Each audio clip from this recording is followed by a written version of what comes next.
Pria ini adalah pembunuh nomor 1. Kekuatan tanpa batas, tubuh yang kuat. Tubuh sekeras jarum penegang, tidak ada yang bisa mematahkannya. Dan yang tak terhitung jumlahnya mati di tangannya. Hari ini dia menerima misi pembunuhan. Pelanggan adalah prajurit bank paling kuat di dunia. Bahkan istana kekaisaran menghargai kekuatan mereka.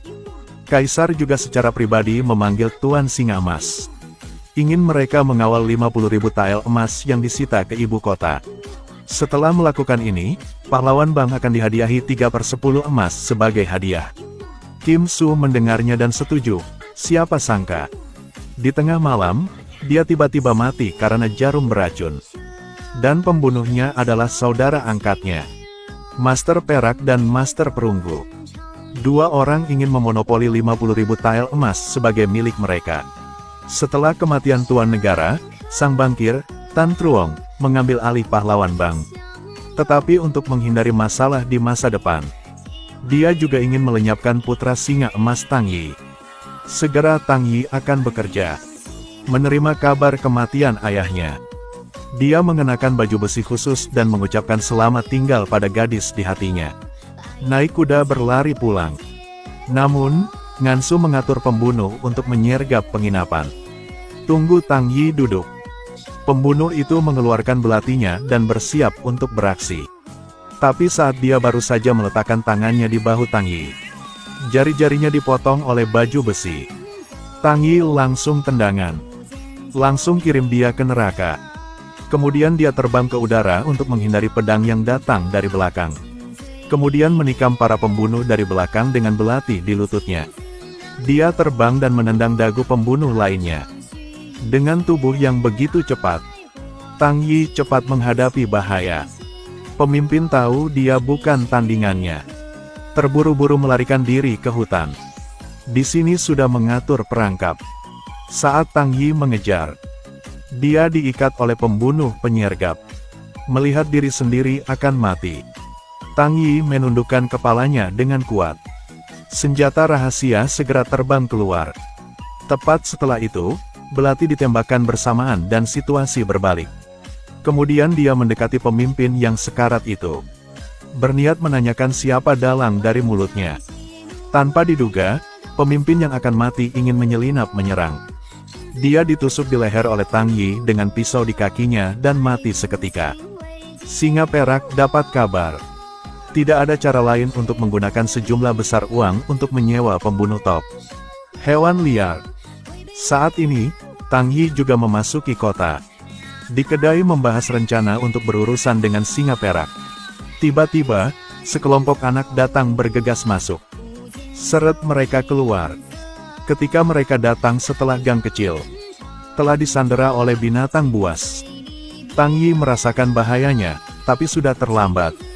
Bawahan dipotong oleh binatang buas. Tang Yi langsung marah. Cepat lempar senjata tersembunyi yang tak terhitung jumlahnya ke musuh. Tapi pria ini memiliki malaikat pelindung. Tubuh sudah menderita sakit yang tak tersembuhkan, dan air serta api tidak menyerang. Dua tendangan Tang Yi seperti tendangan ke dinding besi. Dua bawahan di belakang melihat ini dan segera mendukung serangan itu. Tapi dia hanya membutuhkan satu gerakan ringan, menyebabkan lawan kehilangan kemampuan bertarung. Tang Yi memprovokasi pelepasan semua organ di baju besi itu. Dia langsung melompat ke punggung musuh. Tapi duri yang lewat meninggalkan percikan api. Sangat tidak mungkin untuk mematahkan tubuh Vajranya. Wild Beast ingin menang dengan cepat tanpa menahan diri. Seluruh tubuh memancarkan cahaya keemasan yang langsung menghempaskan Tang Yi. Lalu dia melepaskan armornya. Menggunakan keterampilan Shaolin, Tang Yi segera dikirim terbang beberapa meter. Tidak ada kekuatan untuk melawan. Tepat ketika Beast ingin menghabisinya, pria yang sekarat itu menggunakan kekuatan terakhirnya untuk merobohkan pilar. Seluruh rumah runtuh menimpa tubuh Wild Beast. Tunggu sampai dia muncul dari puing-puing.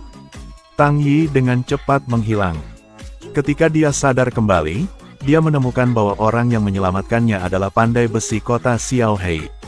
Dia meminta Xiao Hei untuk membuat baju besi baru untuknya. Menunggu lukanya sembuh, dia mungkin akan membalas dendam pada singa perak.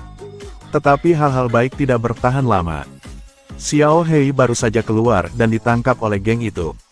Walaupun disiksa sama Ngansu, Xiao Hei tidak mengungkapkan keberadaan Tang Yi dari awal hingga akhir. Melihat dia tidak mau kerja sama, binatang buas manasin pedang. Lengan pria itu ditekan keras ke meja. Pria kekar di sebelahnya memegang pedang naga merah.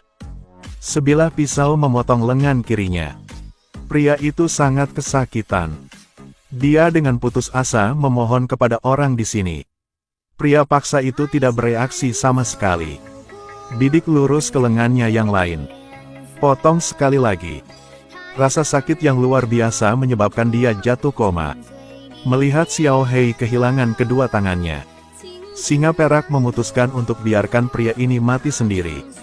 Tapi saat mereka pergi, dia dibawa oleh seorang lelaki tua yang baik hati ke kuil Shaolin. Orang ini menggunakan bara panas untuk menghentikan pendarahannya.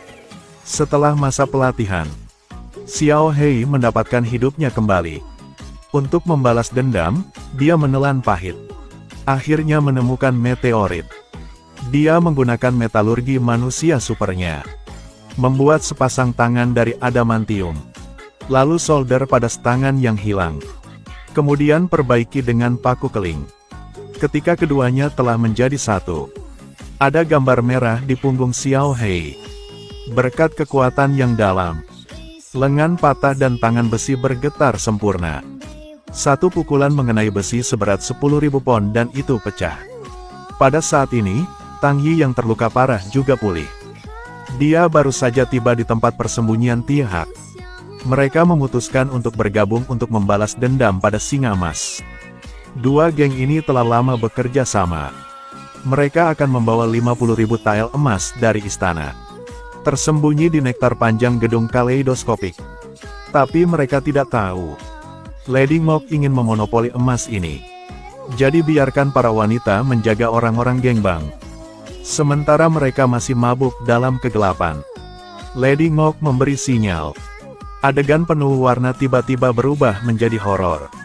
Di mulut para putri mengeluarkan senjata rahasia. Leher pria di situ dipotong satu persatu. Namun ketika tiba waktunya untuk pensiun, gagal lagi. Aura tidak bisa menembus kulit lehernya. Apalagi, langkah ini langsung membuat marah Beast. Dia mengusir wanita keluar. Pada saat ini, semua menjadi kacau. Para wanita melompat turun pada saat bersamaan. Menyerang kelompok pendekar Bang yang belum mampu bertahan. Mereka membuang pita hitam yang ditutupi bilah. Geng Bang terbunuh tepat waktu. Lady Mok berbalik dan berubah menjadi Putri Taipin. Kemudian meluncur melalui kelompok musuh. Tubuhnya sefleksibel burung layang-layang. Berkat tubuh yang fleksibel, dalam sekejap dia telah mengalahkan semua musuhnya.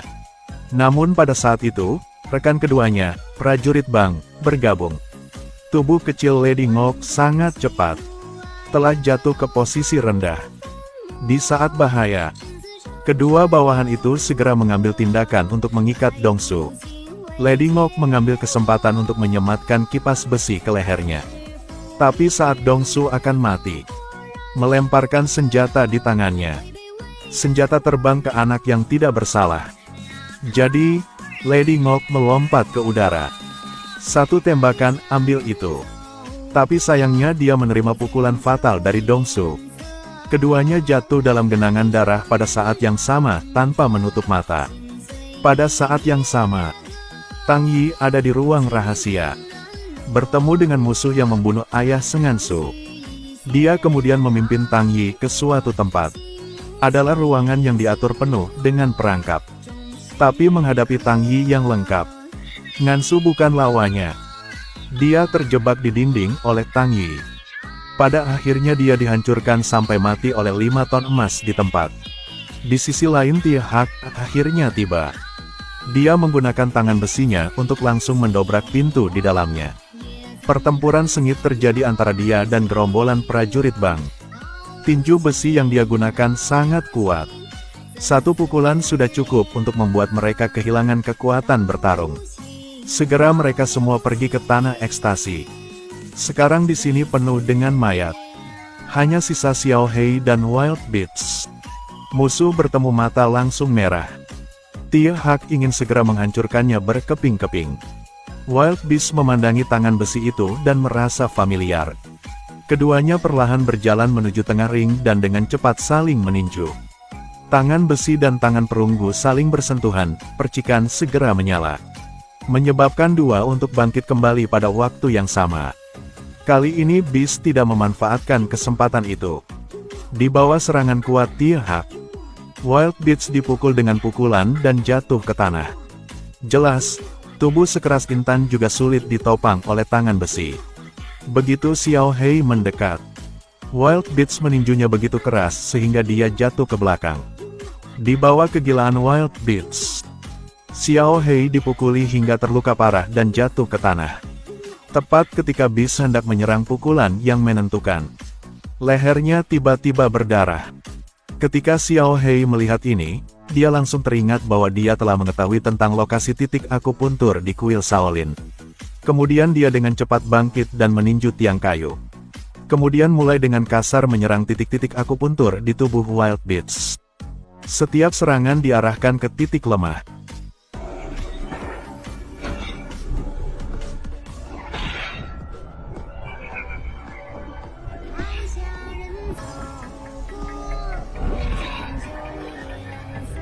Tubuhnya hancur berkeping-keping.